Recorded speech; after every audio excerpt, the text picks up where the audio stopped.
Fidèles téléspectateurs, bienvenue à suivre cette édition du journal. Commençons ce journal avec cet élément sur la pénurie d'eau à Goma. Certains activistes des mouvements citoyens dénoncent les comportements non pacifiques du maire de la ville et du directeur de la régie des eaux sur la dispersion d'une marche pacifique organisée ce mercredi 22 mai dans l'objectif de demander de l'eau potable dans des robinets de certains quartiers de la ville de Goma. Suivez les détails dans ce propos. Merci beaucoup. Ici, nous sommes à l'un des bureaux de la régie des eaux dans la ville de Goma. Et nous sommes là effectivement pour dénoncer l'arrestation dont ont été victimes les camarades militants, 3 de nos camarades qui viennent d'être arrêtés sous l'influence du directeur provincial de la régie des eaux en complicité avec les maires de la ville, et nos amis viennent d'être arrêtés. Nous avions manifesté effectivement pour réclamer de l'eau dans la ville de Goma parce que ça fait près d'1 mois que la ville de Goma souffre de la pénurie d'eau. Nous dénonçons cette arrestation qui est l'occasion d'attirer et nous réclamons au plus tard, aujourd'hui à 15h, nos amis doivent être libérés. Si cela n'est pas le cas, nous allons continuer à nous mobiliser et aussi à demander la démission du directeur de la régie des eaux qui est en complicité avec le chef des maires de la ville de Goma. Nous demandons vraiment que nos amis soient libérés, mais aussi nous demandons à ce que la ville de Goma soit desservie à nos quotas. Dans les cas contraires, nous allons considérer les maires de la ville et les directeurs de la régie des eaux comme des complices qui instrumentalisent les services de sécurité, et à cela nous réclamons aussi à M. le gouverneur de s'impliquer pour que nos amis soient libérés. Le directeur de la régie des eaux, David Angoyo, demande la population de la ville de Goma à la patience.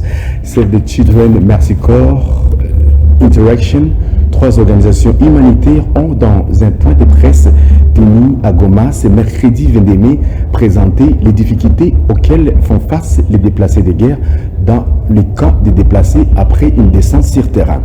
Mercy Corps constate que beaucoup de femmes avaient comme moyen de subsistance l'agriculture, maintenant privées de cette activité à cause de la guerre, d'autres exposées à des violences basées sur les genres suite à l'insécurité alimentaire.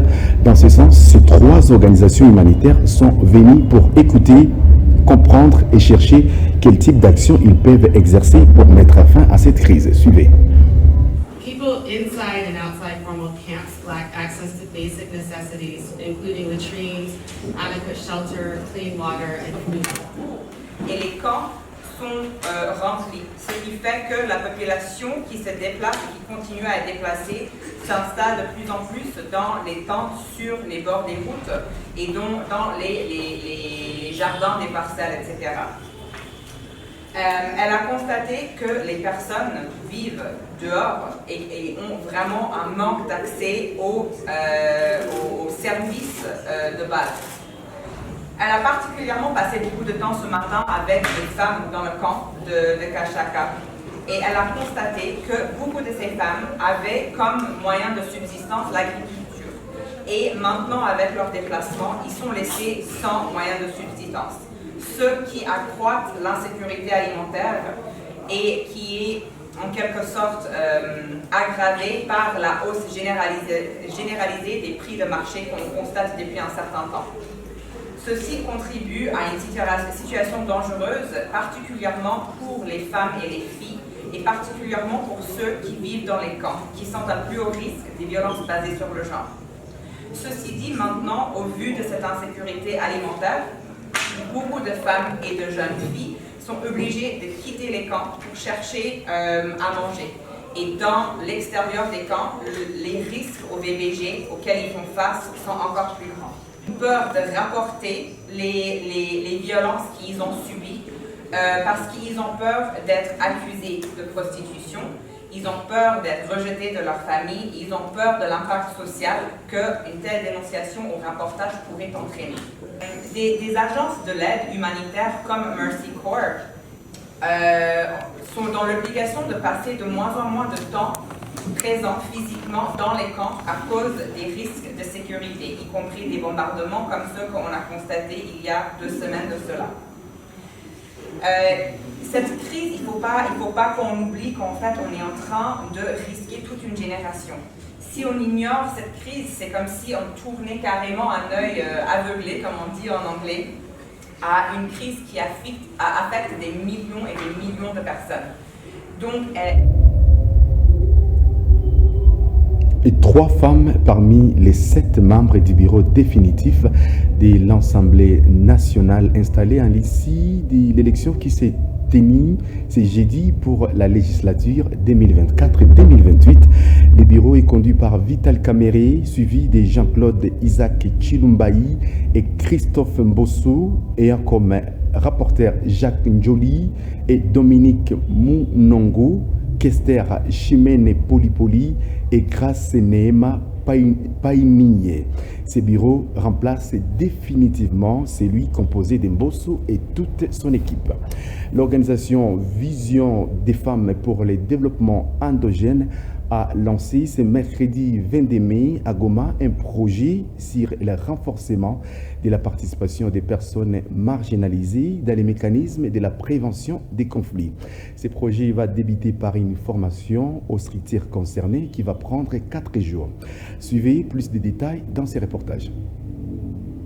La grande majorité de ceux qui subissent les effets préjudiciables des conflits armés, y compris les réfugiés et les déplacés, sont des civils. Un atelier sur le lancement du projet de renforcement de la participation des groupes marginalisés dans les mécanismes de prévention des conflits à travers les agendas 1325 et 2250 a eu lieu ce mercredi 22 mai à Goma, organisé par la Vision des femmes pour le développement endogène, VIFED en sigle.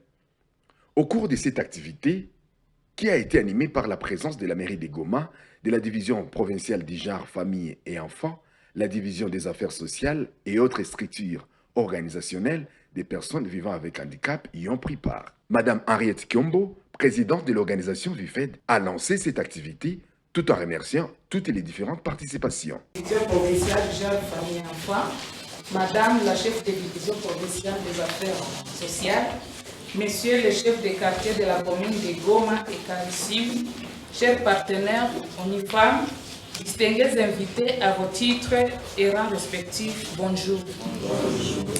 Nous nous réunissons aujourd'hui pour le lancement du projet de renforcement de la participation des groupes marginalisés dans les mécanismes de prévention des conflits cadre de l'agenda 1325 et 2250 dans la ville de Goma, visant à renforcer notre mécanisme de prévention des conflits en accord avec les résolutions 1325 et 2250 du Conseil de sécurité des Nations Unies.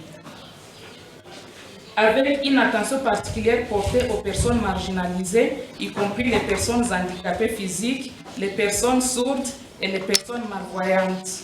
Les représentants du maire de la ville, prenant la parole, a expliqué la légalité des agendas moteurs de ces projets, tout en rappelant les lignes de la Constitution sur la protection des personnes vivant avec handicap. Notre Constitution, en son article 49, la loi organique numéro 22/003 du 3 mai 2022 portant protection et promotion des droits de la personne avec handicap, ces 2 niveaux d'exercice marquent la volonté manifeste de notre gouvernement dans la recherche et l'inclusion de la personne vivant avec handicap à l'international. La Convention relative aux droits des personnes handicapées, adoptée par l'Assemblée générale des Nations Unies le 13 décembre 2006 et qui a connu l'adhésion de la République démocratique du Congo le 30 septembre 2015. Pour ce qui est des contextes, je loue la lutte de la femme qui a compris qu'elle en arrive quelque part et qu'il fallait la mener avec d'autres groupes marginalisés. Ces thèmes ici viennent encore renforcer nos actions sur le terrain. Vous savez que aux affaires sociales, dans ces attributions, il y a également les personnes en situation d'handicap ou les personnes handicapées, si je peux le dire, de toutes catégories confondues. Les participants de leur part n'ont pas manqué à remercier les organisateurs et toutes les actions gouvernementales et humanitaires en faveur des personnes marginalisées.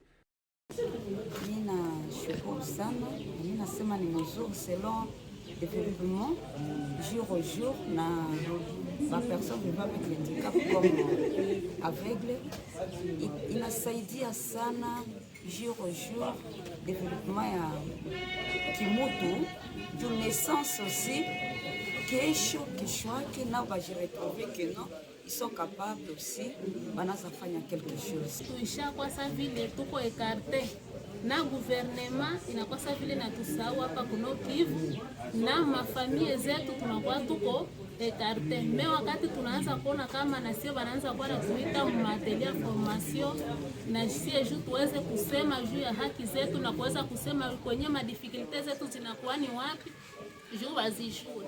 Juu hautasema juu yangu bila mie kugua juu ni kunionyeshe uzito wa mtu mwenye haonake. Antuka tunasikia kufurahi sana na parmi ya mateme zenye tunasikia kama tutatumika nazo hii 4 jours yenye tutakuwa hapa.